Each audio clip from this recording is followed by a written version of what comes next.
हाँ जी, next theorem है Rolle's theorem. Let F be a function defined on a interval A to B. F मेरे पास कोई भी फंक्शन है जो इस इंटरवल के ऊपर डिफाइंड है सच दैट फर्स्ट पॉइंट है, एक तो फंक्शन कॉन्टिन्यूस होगा इस क्लोज इंटरवल के ऊपर।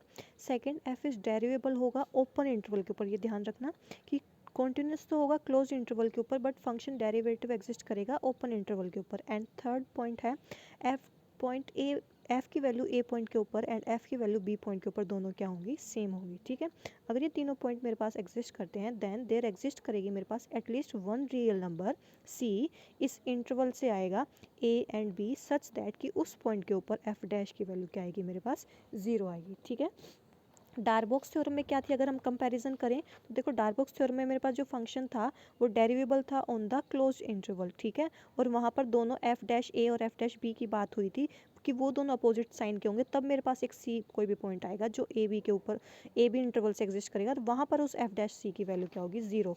एंड रोल्स थ्योरम में क्या डिफरेंस है कि यहाँ पर जो डेरिवेटिव एग्जिस्ट करता है वो ओपन इंटरवल के ऊपर डिफरेंट एग्जिस्ट करता है। ठीक है, ये चीज़ ध्यान रखना। नाउ सिंस हमें फंक्शन कैसा गिवन है, कॉन्टिन्यूस गिवन है क्लोज इंटरवल के ऊपर, सो क्लोज फंक्शन के ऊपर हमें पता था और जो मैंने आपको लास्ट लेक्चर में करवाया था कि देयरफॉर एफ मेरे पास क्या होगा, बाउंडेड होगा ऑन द क्लोज इंटरवल के ऊपर। ठीक है, यानी कि एफ की वैल्यू मेरे पास लाइन बिटवीन करेगी, कोई भी दो वैल्यूज़ ले लूँगी मैं, कैपिटल एम और स्मॉल एम, कि एफ की वैल्यूज़ देखो यहाँ पर इस तरह एफ ऑफ एक्स की वैल्यू मेरे पास लाइक करेगी एम और एम के बीच में। ठीक है, वेयर एम मेरे पास सुप्रीमम होगा और एम मेरे पास क्या होगा, इन्फीमियम होगा। देन मैं क्या बोलती हूँ, एफ ऑफ एक्स मेरे पास कैसा है, बाउंडेड है। ठीक है, तो वही बोल रहा है therefore F is bounded on A to B, इस इंटरवल के ऊपर बाउंडेड होगा एंड अटेन्स करेगा अपनी बाउंड्स को, जो उसके एंड पॉइंट्स है उसको क्या करके चलेगा, वो अटेन करके चलेगा। सो देयर एग्जिस्ट, उसके पास एक एग्जिस्ट करेगा कोई भी दो पॉइंट उस इंटरवल से ए बी से सच दैट कि एफ ऑफ सी मेरे पास किसके इक्वल होगा, एम के, एंड एफ ऑफ डी किसके इक्वल होगा, एम के इक्वल होगा। ठीक है, इसने क्या बोला, अब जो हमारे पास इंटरवल है ए टू बी, यहाँ से कोई भी दो पॉइंट आएंगे मेरे पास सी और डी, कि एक पॉइंट के ऊपर तो फंक्शन की वैल्यू क्या होगी, उसकी सुप्रीमम होगी, एंड इस सेकंड पॉइंट के ऊपर जो फंक्शन की वैल्यू क्या होगी, उसकी इन्फीमम होगी। ये मैं ऑलरेडी आपको बता चुकी हूँ लास्ट लेक्चर में। सुप्रीमम और हमारे पास एल यू भी होती है और इन्फीमम हमारे पास क्या होती है, जी एल भी होती है। ठीक है, वेयर एम एंड एम देखो इसने आगे लिख ही दिया है, are supremum and infimum respectively. अब हमारे पास टू केसेस अराइज होते हैं, देखो क्या होते हैं।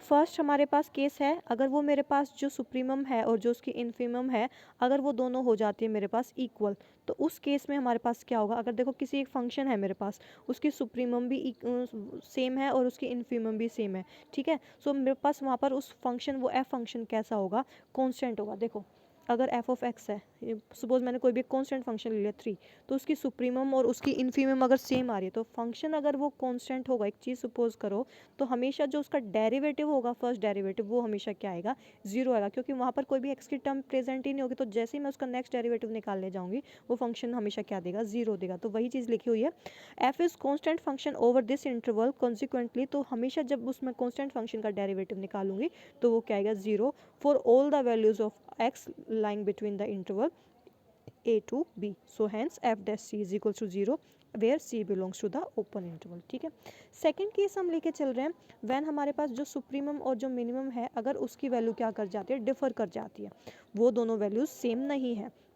ठीक है, सो अगर एफ ऑफ एम और ये मेरी ये एम सुप्रीमम और इन्फीमम अलग अलग हैं, तो F of A and F of B therefore क्या होगा, ये देखो एज एफ ऑफ ए और एफ ऑफ बी मेरे पास क्या है, इक्वल्स हैं। देखो क्वेश्चन में थर्ड हमारे पास पार्ट यही था कि फंक्शन की एंड पॉइंट्स पर वैल्यू क्या होगी, सेम होगी। तो यहाँ से हमने थर्ड पॉइंट पिक किया है, as F of A and F of B मेरे पास इक्वल्स हैं। ठीक है, तो एक चीज़ देखो, एफ ऑफ ए इक्वल्स है एफ ऑफ बी के, और एक कंडीशन है M is not equals to M.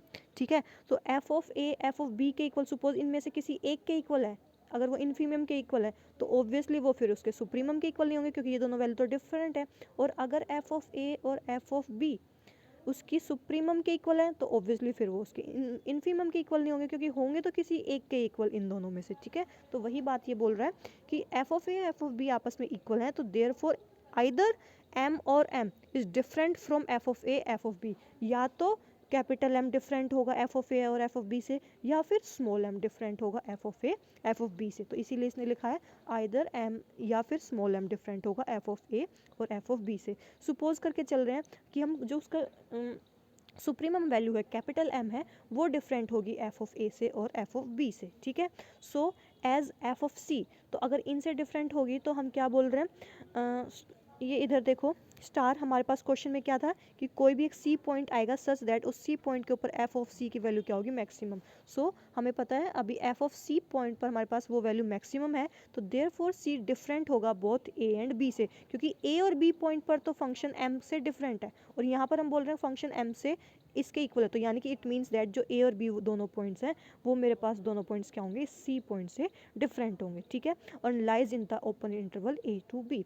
Since f of c मेरे पास ये कैपिटल एम क्या है, सुप्रीमम है इस इंटरवल की, सो देयरफॉर हमें पता है ऑब्वियस हमारे पास सुप्रीमम या फिर हम एल यू भी बोलते हैं बेटा, उसकी डेफिनेशन क्या होती है कि जो फंक्शन की वैल्यू होती है वो हमेशा लेस देन इक्वल होती है अपनी सुप्रीमम से, यू से डिनोट कर लो या किसी भी चीज़ से डिनोट करो, ये हमारे पास डेफिनेशन होती है कि सुप्रीमम की वैल्यू हमेशा फंक्शन से, ये हमारे पास function is less than equals to supremum. और यहाँ पर सुप्रीमम हमने कंसिडर किया था एम और या फिर एफ ऑफ सी, तो एफ ऑफ एक्स की वैल्यू क्या आएगी, लेस देन आ जाएगी एफ ऑफ सी से for all x belongs to a और बी।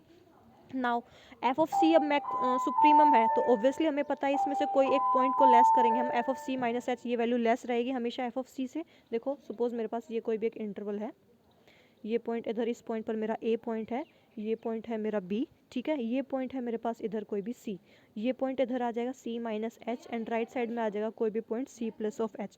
तो अगर मैं बोल रही हूँ एफ ऑफ सी की वैल्यू मेरे को, तो ऑब्वियसली ये सी माइनस एच, इसमें से सी में से कुछ सब्ट्रैक्ट हुआ है, तो F of C minus H की वैल्यू क्या रहेगी, ऑलवेज लेस रहेगी एफ ऑफ सी से। तो यही बात इसने बोली है, also F of C minus H less than equals to होगी एफ ऑफ सी से।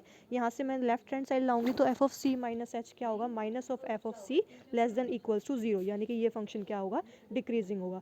डिवाइडिंग, अब नेक्स्ट स्टेप में हम इसे माइनस एच से डिवाइड कर लेते हैं, माइनस एच वी गेट, तो देखो अगर इस कंप्लीट टर्म को मैं माइनस एच से डिवाइड करूंगी which is greater than equals to zero, notice one thing that कि अगर मैं किसी टर्म को नेगेटिव साइन से डिवाइड करती हूँ तो उसका जो साइन ऑफ चेंज वो क्या हो जाता है, चेंज हो जाता है। सो हमारे पास जो ये नेगेटिव जो लेस देन जीरो था it will change into greater than equals to zero. Now applying limit H tending to zero, तो मेरे पास कंप्लीट ये क्या बन जाएगी, limit H tending to zero F of C minus H minus F of C over minus H and which is greater than zero. तो यही जो मैंने आपको फर्स्ट डेफिनेशन करवाई थी, जो मैंने उस टाइम आपको करवाया था, ये मेरे पास किस चीज़ की डेफिनेशन होती है, लेफ्ट हैंड डेरिवेटिव की। तो मैं इसे डिनोट करूँगी एल एफ डैश सी, ये किस पॉइंट के ऊपर है, सी के, तो एफ डैश सी, तो मेरे पास ये वैल्यू किसकी आ गई, लेफ्ट हैंड डेरिवेटिव की।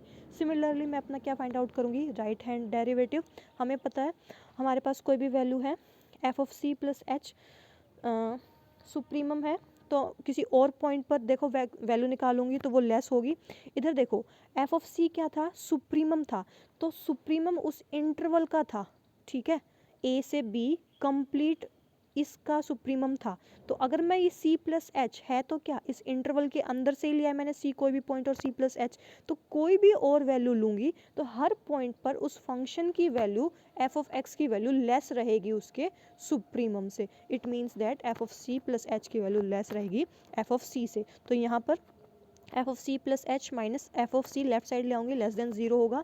अगेन इसको राइट हैंड डेरिवेटिव बनाना है मुझे, तो इसको मैं एच ग्रेटर देन जीरो से डिवाइड करूँगी, यहाँ पर लेफ्ट बनाना था तो माइनस एच से डिवाइड किया था, ठीक है। सो ये मेरे पास क्या बन जाएगी, राइट हैंड डेरिवेटिव बन जाएगा मेरे पास, right hand derivative limit H tending to zero f of C plus of h minus F of c divides by h is less than equals to zero. और ये मेरे पास किसकी डेफिनेशन होती है, राइट हैंड लिमिट की at point c. तो मेरे पास राइट हैंड डेरिवेटिव भी एग्जिस्ट कर गया। अब एक बात बताओ, फंक्शन की वैल्यू देखो, लेफ्ट हैंड डेरिवेटिव एग्जिस्ट कर गया, राइट हैंड डेरिवेटिव भी एग्जिस्ट कर गया, और किस पॉइंट पर एग्जिस्ट करा है, सी पॉइंट पर एग्जिस्ट करा है, ठीक है।